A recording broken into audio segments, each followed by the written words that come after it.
part of what's happened is this like basic erosion of our democratic institutions. Democracy is supposed to mean that we have control over the conditions, that we have a say in the conditions that determine our lives. And I think people feel less and less like that's the case.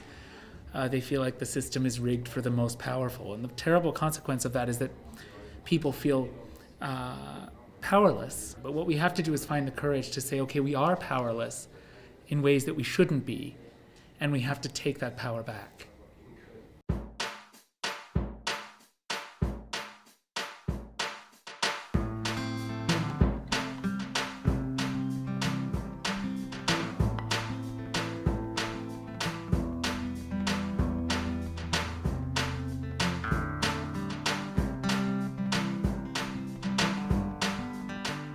I think what's going wrong now is a failure of empathy,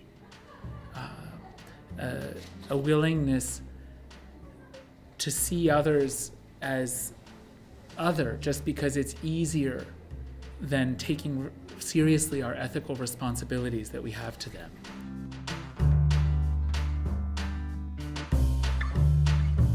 When I think about the future, what first comes to mind is nuclear annihilation, desertification, and shopping malls full of fantastic products by Prada and Gucci and Swarovski, and appreciated only by cockroaches.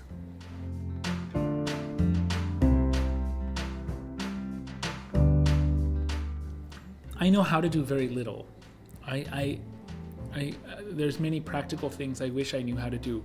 What I can do very slowly, and I'm not sure very effectively, is to try and create films that force or invite viewers to confront some of the truths that I've just described in words, so that we have to talk about these things after seeing the films. I think that I try to make, what I can try and do is make films that are a little like the child in The Emperor's New Clothes, who comes and points at the king and says, look, the king is naked. Well, everyone knew it, but was too afraid to say it.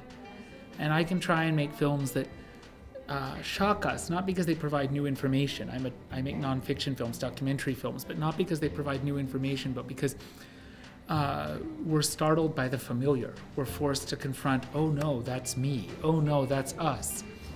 But having made it clear and explicit, we have to talk about it. So that opens the way to activism, because you can't solve a problem that you're too afraid even to talk about.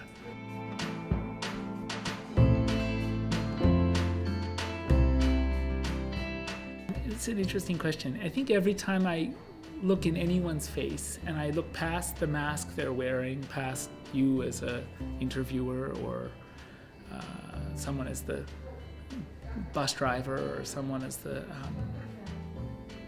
waiter, and just see their very recognizable humanity, and I feel that the duty that places on me to care, and I realize that I feel that for people, and they must feel that for everybody, and then we must all feel that for each other.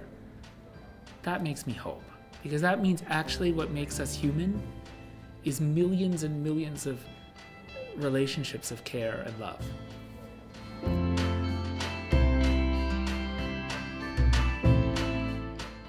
It's by no means certain that everything will be okay. That's a challenge to all of us. If we want it to be okay, we'd better get our skates on.